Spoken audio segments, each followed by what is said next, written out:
ជំងឺសួតដូចជាជំងឺបេះដូងណាមូលហេតុគាត់បានកើតទៅមានជំងឺប្រភេទហ្នឹងលោកគ្រូពេទ្យគាត់ថាជំងឺហ្នឹងចេញមកមុនដំបូងគេគឺជំងឺថប់អារម្មណ៍អូចាគាត់ដល់ពេលគាត់ថប់អារម្មណ៍គាត់ចាប់ផ្ដើមគិតច្រើនហត់បាទចាដល់ហើយចូលពេទ្យបាន2ដងដាក់អុកស៊ីហ្សែនបាន2ដង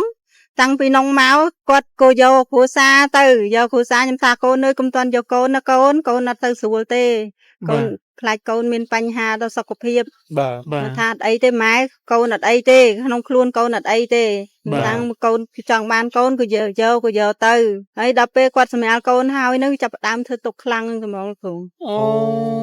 បាទមូលហេតុមកពីគាត់ឆាប់យកកូនពេកឬមកក៏យ៉ាងម៉េចដែរបងមើលទៅតែជំងឺហ្នឹងខ្ញុំឮលោកគ្រូពេទ្យគាត់ប្រាប់ខ្ញុំថាបើយើងអត់យកកូនហើយជាអត់អីវិញអូចាដល់យើងយកកូននេះវាអាចប៉ះពាល់ដល់ជីវិត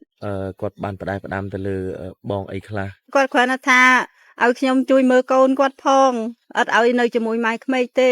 ម៉ែយកកូនខ្ញុំមកមើលផងខ្ញុំអត់ឲ្យម៉ែក្មេកខ្ញុំមើលកូនខ្ញុំទេហើយខ្ញុំផ្ដាំឲ្យសុំទោសប៉ាសុំទោសយាយសុំទោសអ៊ំសុំទោសម៉ាក់កុំឲ្យខឹងកូនបាទចាបាទបងបាទពេលដែលកូនខ្ញុំឈឺហ្នឹងគ្រូពេទ្យគាត់ថាគាត់អត់មានលទ្ធភាពទេបងឲ្យយកមីអូនហ្នឹងទៅពេញទៅពេទ្យកាលម៉ែទៅថាលោកគ្រូខ្ញុំអត់មានតវិការបញ្ជូនកូននៅទេហើយខ្ញុំហែងគាត់ហ្នឹងគាត់ធ្វើធម្មតាទៅថាគាត់ថាអញ្ចឹងសង្គ្រោះហ្នឹងតាមធម្មតាទៅណាបងចាលោកគ្រូជួយបានប៉ុណ្ណាគឺប៉ុណ្ណឹងតែដល់ពេលកូនខ្ញុំវារៀងខ្លាំងខ្ញុំថាលោកគ្រូខ្ញុំសុំលោកគ្រូសុំជំនួយបានអត់គាត់ថាបានបងថតចោះបាទហ្នឹងហើយនៅពេលសុំជំនួយនៅពេលនោះគាត់បានតាក់ទងមកខ្ញុំចាបាទខ្ញុំក៏រៀបចំនៅក្នុងការធ្វើវីដេអូផ្សព្វផ្សាយសុំនោមពរឲ្យបងប្អូននឹងជួយបាទខ្ញុំតាក់ទងមកហើយវាម៉ោង4ហ្នឹងលោកគ្រូបានបញ្ជាក់មកថាអូនស្រីត្រូវបានផុតបាត់ទៅហើយដល់ពេលខ្ញុំនិយាយជាមួយលោកគ្រូហើយខ្ញុំសុំលេខសុំអីទេតាក់ទងជាមួយនឹងបងហ្នឹងបាទពេលហ្នឹងហើយកូនខ្ញុំចាប់ផ្ដើមធ្វើទុកខ្លាំងហ្មងចាប់ផ្ដើមធ្វើទុកខ្លាំងទីមកផ្ទះថាម៉ែអើយយើងទៅផ្ទះទៅកូនអត់រស់ទេកូនអត់បាននៅជួបម៉ែទៀតទេផ្ដាំខ្ញុំថាម៉ាក់កុំខឹងកូនម៉ាក់កុំស្អប់កូនម៉ាក់ស្រឡាញ់កូនអត់ហើយខ្ញុំឆ្លើយមួយកូនម៉ាក់ស្រឡាញ់កូនជាងគេទាំងអស់ហើយសុំខ្ញុំកោយដៃរហូតថាម៉ាក់អើយកូនសុំកោយដៃម៉ាក់តិចមកខ្ញុំក៏ឲ្យកោយដៃទាំងលើតុហើយគាត់ថាកូនចង់ទៅផ្ទះណាម៉ាក់ណាឲ្យគ្រូជាបានសិនទៅហើយគាត់ថាម៉ាក់អើយកូនអត់រស់ទេបាច់នៅទេកូនសុំទៅផ្ទះបាទគាត់ដឹងខ្លួនគាត់ហ្មងណាចាហើយដល់ពេលខ្ញុំក៏ឲ្យលោកគ្រូពេទ្យមើលលោកគ្រូពេទ្យគាត់ចាក់ថ្នាំឲ្យគាត់ថាចាក់ថ្នាំទៅគាត់ធូរទៅយើងគាត់សង្ងំដេកហើយខ្ញុំក៏ថាកូនដេកអញ្ចឹងម៉ែយកអូនទូចទៅចាក់ថ្នាំសិនកូនខ្ញុំឈឺទាំងពីរមីបងក៏ឈឺមីពៅនឹងក៏ឈឺហើយខ្ញុំក៏យកមីទូចនឹងទៅចាក់ថ្នាំហើយអាកូនភាសាទេទៅម៉ែអើយឡើងមកលើមកពួនខ្ញុំអត់ស្រួលខ្លាំងហើយខ្ញុំឡើងមកដល់វាទៅដកខ្យល់គាត់ហើយគាត់ស្រីថាម៉ាក់អើយកូនអត់នៅទេហើយវាស្រែកជាមួយគេថាខ្ញុំអត់ទៅទេខ្ញុំចង់នៅផ្ទះខ្ញុំអត់ទៅទេគាត់ស្រីថាអត់ទៅទេតែ2ម៉ាត់ទេលោកគ្រូ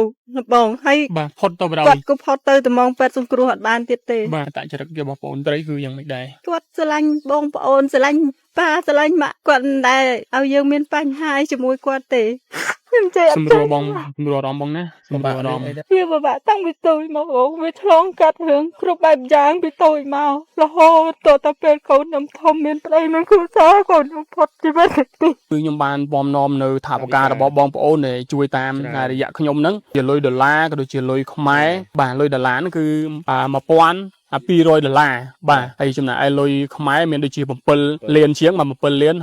6540000ហើយមានខោទឹកនោមក៏ដូចជាទឹកដោះគោសម្រាប់កូនរបស់គាត់ផ្ទាល់បងអាចរាប់បានក៏លោថាខ្វះចេះមួយចេះពីរហើយលុយនេះគឺជាថាវិការរបស់បងប្អូនយើងដែលបានប្រជាប្រដ្ឋរបស់យើងដែលជួយតាមរយៈខ្ញុំផ្ទាល់តែម្ដងបាទគឺអត់ឲ្យបាត់100មកកាក់ម៉ាស៊ីនទេណាបាទបងបាទចាំពេលនេះបងអាចរាប់បានបាទលោថាយកលុយឃើញបរោះប៉ុណ្ណេះហើយយកមកប៉ុណ្ណេះបាទកុំឲ្យវាថាខ្ញុំអ្នកជួយហ្នឹងបាយជាមិនបានបុណ្យទេបាយជាបានបន្ទុកបន្ថែមទៀតបាទអ្នកអង្គញាហាវុនគាត់ជួយមកតាមរយៈខ្ញុំគឺចំនួន500000បន្ថែមទៅលើទៀតហើយបងស្រីនេះគឺថាវិការរបស់អ្នកអង្គញាដែលគាត់បានជួយតាមរយៈខ្ញុំហ្នឹងគឺមកបន្ថែមទៀតហ្នឹងគឺចំនួន50000បាទអញ្ចឹងគឺលុយដុល្លារ100ដុល្លារហ្នឹងនេះគឺ100,000ទៀតអញ្ចឹងវា50000ហ្នឹងណាបាទបងបាទឲ្យគាត់រកស៊ីមានបានកើតកាលវិជុំជាក់ជុំដូចទឹកអប់ពងជ័យប្រាថ្នាអ្វីបានដូចសេចក្តីប្រាថ្នា